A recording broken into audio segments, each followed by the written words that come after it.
تو یہ سلجوق کی نسل میں تھا تغرل بیگ۔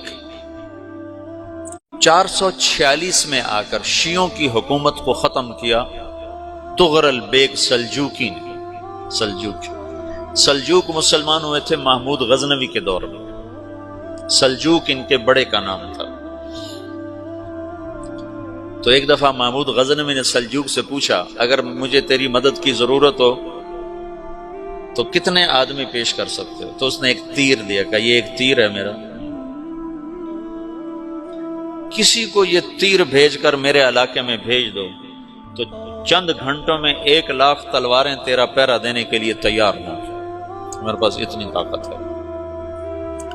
تو یہ سلجوق کی نسل میں تھا تغرل بیگ۔ اللہ تعالیٰ نے جب عرب زوال کا شکار ہو گئے اور ضعف کا شکار ہو گئے، جیسے بڑھاپے کا کوئی علاج نہیں، جب قوموں پہ زوال آتا ہے تو اس کا بھی کوئی علاج نہیں، پھر اور قوم کو جگہ ملتی ہے۔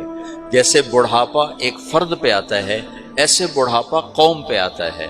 قوم کا بڑھاپا جوانی میں نہیں لوٹ سکتا، جیسے فرد کا بڑھاپا جوانی کی طرف نہیں لوٹ سکتا، قوم کا بڑھاپا جوانی کی طرف نہیں لوٹ سکتا، کوئی علاج نہیں، نئی نسل کا آنا ہی علاج ہے۔ تو عرب دھل چکے تھے، 600 سال بہت ہوتے ہیں حکومت کو، اپنی صفات گم کر چکے تھے، اب نئے خون کی ضرورت تھی۔ تغرل بیگ پہلا شخص تھا جس نے آ کر اہل سنت والجماعت کو استحکام بخشا، شیعوں کی حکومت کو ختم کیا، بغداد سے، شام سے، ان سارے علاقوں سے۔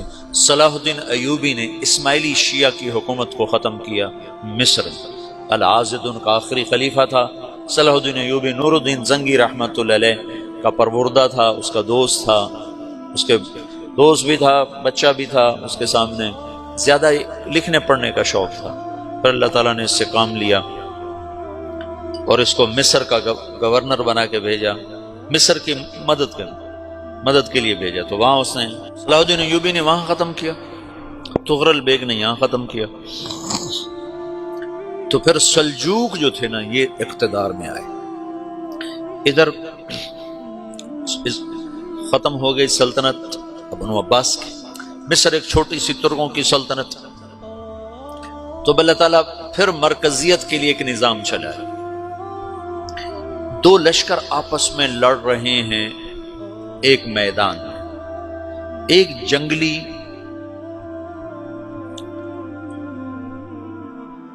بدوؤں کا قافلہ، جنگل کے لوگ اپنے قبیلے کو لے کر، ایک جنگلی قبیلہ اپنے سردار کے ساتھ نقل مکانی کر رہا ہے ایک جگہ سے دوسری جگہ۔ اللہ کا نظام کہ یہ لوگ چلتے چلتے چلتے اس وادی میں پہنچ گئے جہاں جنگ ہو رہی ہے، 2 لشکر آپس میں لڑ رہے ہیں۔ جب یہ وہاں پہنچتے ہیں تو ایک لشکر کے قدم اکھڑ رہے ہیں اور دوسرا غالب آ رہا ہے۔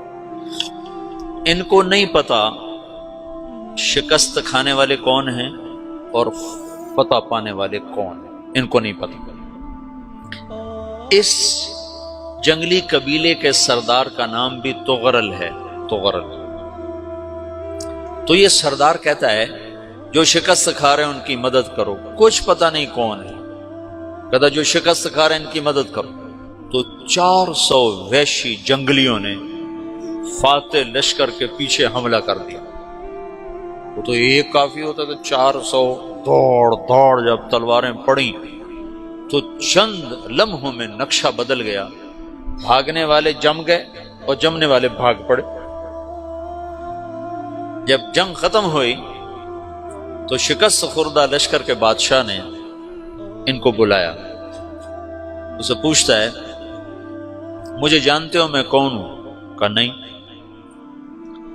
کہا تو تم نے میری مدد کیوں کی؟ کہا انسانی ہمدردی کی وجہ سے، تمہیں شکست ہو رہی تھی اس لیے تمہاری مدد کی۔ پھر اس نے اپنا تعارف کرایا، میں ہوں سلیمان سلجوقی، ترکی کا بادشاہ، مسلمانوں کا لشکر تھا اور تاتاریوں سے شکست کھا رہا تھا۔ تاتاری فتح پا رہے تھے، مسلمان شکست کھا رہے تھے، تو وہ اللہ کی غیبی مدد بن کر آئے۔ تو وہ اس سے کہتا ہے میرے ساتھ رہنا پسند کرو گے؟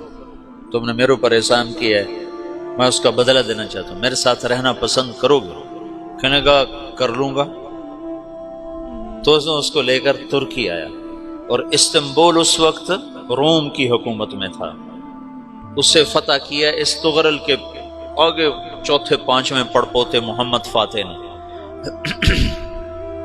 تو یہ استنبول ہے، یہ ترکی ہے، بیچ میں ایک چھوٹا سمندر ہے، یہاں ایک جاگیر ہے۔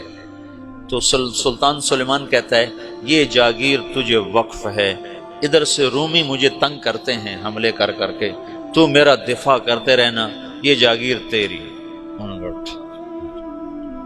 اس جاگیر پہ اس نے اپنے قافلے کو آباد کر دیا، اپنے قبیلے کو، اور ایک چھوٹی سی حکومت بنا لی، جو ایک صوبہ سمجھو سلمان سلجوقی کا، وہ ایک چھوٹا سا صوبہ ہے۔ وہاں جب یہ رہ پڑا تو پھر یہ ایک شیخ کے بیعت ہوتا ہے، وہاں شیخ طریقہ ہے، ان کے یہ بیعت ہونے جاتا ہے، وہ اس کو رات اپنے پاس ٹھہراتا ہے، تو ایک کمرے میں ان کا خادم ٹھہراتا ہے۔ یہ جب کمرے میں جاتا ہے تو سامنے دیوار میں طاقچے پر قرآن پڑا ہوا ہے، تو یہ تغرل بیگ کہتا ہے یہ کیا ہے، یہ کیا ہے؟ تو وہ خادم کہتا ہے یہ کتاب اللہ ہے، قرآن ہے۔ اچھا، وہ اس کو وہاں چھوڑ کے باہر چلا جاتا ہے۔ وہ دیہاتی آدمی، جنگل کا رہنے والا، پہلی دفعہ زندگی میں قرآن دیکھا، وہ کہتا ہے یہ قرآن ہے، اللہ کی کتاب ہے، میں اللہ کی کتاب کے سامنے سو جاؤں، کتنی بے ادبی ہے۔ تو اس نے ایسے قرآن اٹھایا اور سر پہ رکھ لیا اور کھڑا ہو گیا، ساری رات قرآن سر پہ رکھ کے کھڑا رہا۔ رات کے پچھلے پہر اس کو خواب آیا، کھڑے کھڑے اس نے دیکھا کہ اس کی پشت سے ایک چاند نکلا اور شیخ کی بیٹی کے سینے میں جا کے اتر گیا، پھر اس لڑکی کے سینے سے ایک درخت نکلا جو پھیلتے پھیلتے پھیلتے 3 بر اعظم پہ چھا گیا، افریقہ پر، یورپ پر، ایشیا پر۔ پھر اس کی آنکھ کھل گئی، وہ کھڑا ہوا ہے، تو اس نے صبح یہ خواب اپنے شیخ کو سنایا، تو انہوں نے اپنی بیٹی اس کے نکاح میں دی تھی۔ اس بیٹی سے ایک بچہ پیدا ہوا، تغرل بیگ نے اس کا نام رکھا عثمان، عثمانی ترک نام سنو، جو میں نے کل بتایا تھا کہ 1924 میں وہ خلافت ختم ہوئی، تو ایک بیٹا پیدا ہوا عثمان۔ عثمان نے پھر ایک نئی اسلامی حکومت کی بنیاد رکھی جو 1924 تک چلتی رہی، کوئی 800 سال یہ حکومت چلی۔ تو حکومت کا شیرازہ بکھرا، لیکن پھر جڑ جاتا تھا، اور وہ قرن اول والا جوڑ کبھی نہ پیدا ہوا، ٹکڑے بن گئے۔ ان ٹکڑوں میں اللہ لوگ پیدا کرتا رہا جو دعوت دیتے رہے، دعوت زندہ رہی، جو تربیت کا نظام تصوف کے ساتھ تھا اب وہ تبلیغ کے ساتھ۔